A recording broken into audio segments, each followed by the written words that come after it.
Exciting action from the Drak 250 off-road race in KwaZulu-Natal, proudly brought to you by Motique Toyota Kokstad. The Drakensberg Mountains provide for some of the most spectacular and beautiful scenery in South Africa. In winter, the Drakensberg also provide for some of the coldest locations in South Africa. But a little nip in the air is no deterrent for off-road racers, and the recent Motique Toyota Drak 250 drawing an entry of more than 30 cars for round 4 of the KwaZulu-Natal Regional Championship. Typical Underberg morning, about a -5 or 6 again. So it's frozen fingers before we've even started, so it's going to be great fun, this first prologue. Yeah. These are your normal conditions for the event? Pretty much, yeah. I'd say so, yeah.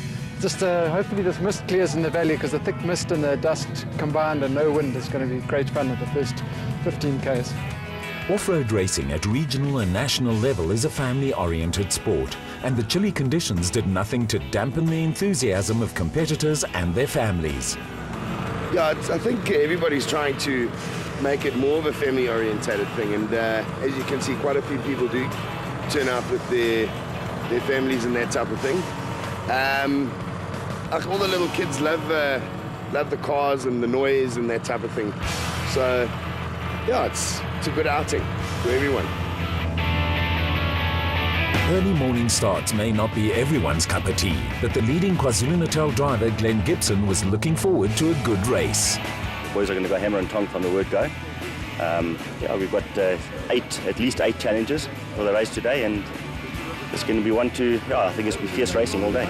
A win on the Atlas Copco 400 national event in Dundee in May took Leon Botma to the top of the Class B Drivers' Championship in the KwaZulu-Natal and National Championship Series. Class B in the ring champion is actually a very open class. It's not the most difficult, I think, and it's not as competitive as the Class A, but it's open, so the people fall out easy. They break the cars married.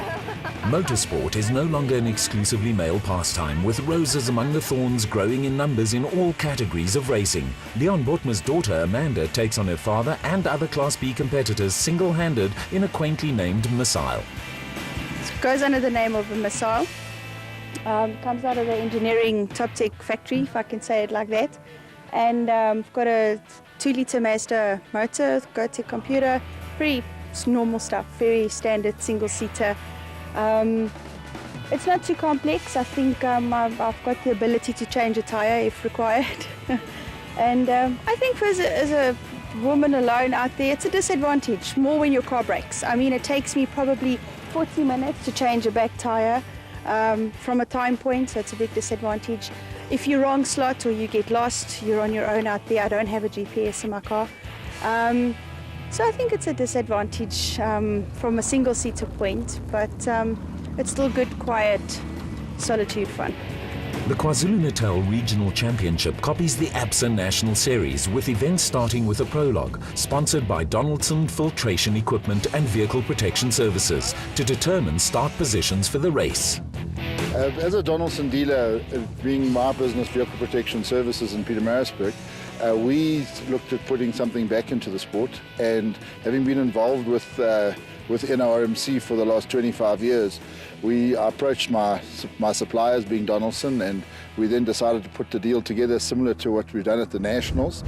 As is the case with national events, the start order for the prologue is based on a seeding list. The draw for the Drak 250 saw Lance Trethewey and Carl Wichmann start ahead of Glenn Gibson and Gary Campbell, Arthur Barnes and Anthony Usher, and Reg Sutton and Warren Benneker, with the leading cars all running in Class A.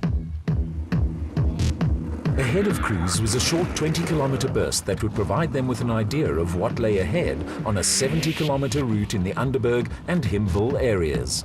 During the race, competitors would tackle the 70-kilometre route 3 times, with a compulsory 15-minute stop at the designated service point at race headquarters in the Underberg Country Club after the second lap. As was to be expected over a distance of only 20 kilometres, the prologue turned into a close-fought affair with Arthur Barnes and Anthony Usher setting the fastest time overall in a Class A. The Bat had picked up a little bunting on the way, with Barnes and Usher finishing just 3 seconds ahead of the Porter of Clint Gibson and Gary Campbell. Gibson and Campbell are regular ABSA National Championship competitors and finished on the podium in the Atlas Copco 400. Another 32 seconds in arrears were third-placed Reg Sutton and Warren Benneker in a Zarko, with Sutton another driver with plenty of national championship experience.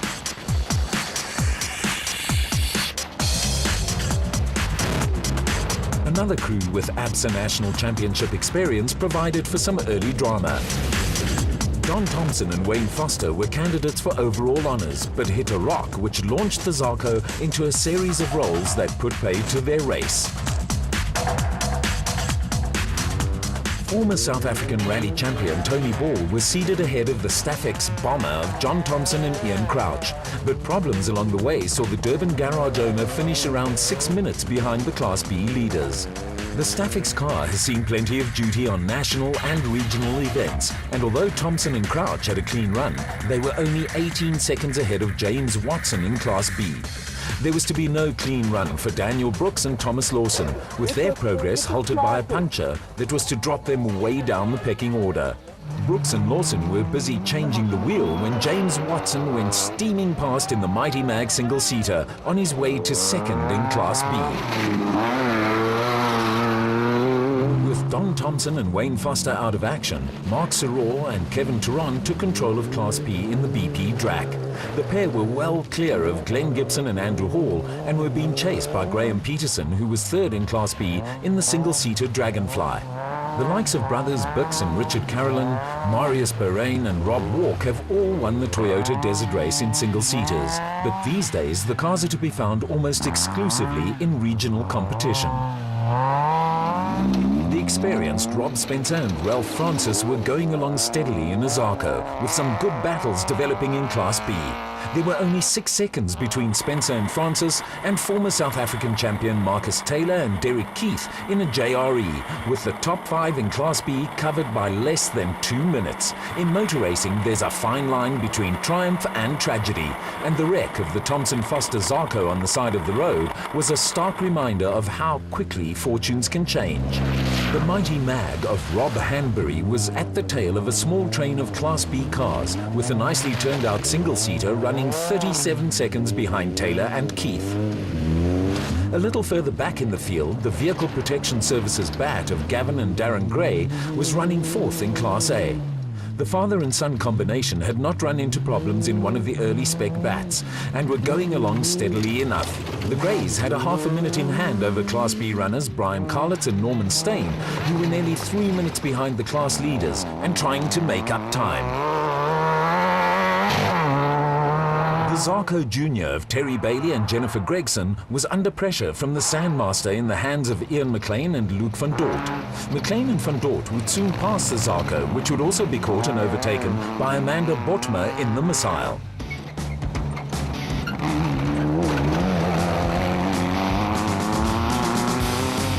Back at race headquarters, it was time for prologue post-mortems, while service crews readied their chargers for the start of the race. Among the prologue casualties were Lance Trethewey and Carl Wichmann, who were among the pre-race favourites in the LT Earth Movers Bat. No, we had a bit of bad luck. The V-belt jumped off and the spring broke off on the accelerator cable. So we had a flat-out throttle and overheating car, so we stopped. And then we just brought it back to the pits now, and we'd rather just take the penalty, and then we'll see what happens today. But I think we've got a lot of work to do today. Prologue winner Arthur Barnes was happy with the result of his morning's work, but with a lead of just 3 seconds over Glenn Gibson and Gary Campbell, the pressure was on. Yeah, it went very well. They were very happy with the car. Had no issues with the car. She ran well. It's tough out there. The pressure was on us. We didn't expect to get such a good result. We had a clean run, and I think pressure's definitely going to be on us for the main race. Reg Sutton and Warren Benneker were only 35 seconds behind the prologue leaders, but it could have been much better. They lost precious time when a little mistake saw them stuck in a ditch. Not as good as we'd like. We overshot a corner and fell in a ditch and took us 3 or 4 minutes to get out, or maybe 3 minutes to get out. But you can't afford that in a prologue. A good rapport and teamwork between driver and co-driver is a prerequisite for success in off-road racing. Her off-road debut was an awesome experience for rookie co-driver Jennifer Gregson, who explained her role in the car alongside driver Terry Bailey. It was awesome. Definitely want to carry on. Definitely will do it again. The role of the navigator in the car like this, now you've done it, now tell us what's the role of the navigator? To basically pre-hemp the course, explain what's about to happen before it happens, and try and get it right. I kept going wrong a bit, but we got back, so couldn't have been that bad. But yeah, no, just to basically go say what's coming up, when it's coming up, when to slow down, when you can go faster. The Motique Toyota Drak 250 is one of the major events of the year in the Underberg-Hemville area. Apart from bringing top-class motor racing to the area, the event is a community project and also provides the region with a major financial boost. It is. It's one of the major events that we put on annually. It's a community event where everyone gets involved, and I think a lot of businesses, B&Bs and the country club benefit from the event being put on in the district here. There's a long history behind off-road racing in the Drakensberg region, and in days gone by, the Drakensberg 400 enjoyed national championship status. Veteran KwaZulu-Natal racer Rob Gibson reminisces. Well, it used to always be the Drak 400, and we used to run from Drakensberg Gardens Hotel. And it was a national, 400 or 500 k's long. We used to start at 6 in the morning. It was like dark when you started. And on many occasions it was full of snow. It was snow all over. And but exciting. And then we lost it as a national. And there was, but the club still continued, but not racing. We never raced here then. And for a number of years we didn't race. But now we've come back for the last 9 years. We've been back to this spot. But it's a regional now.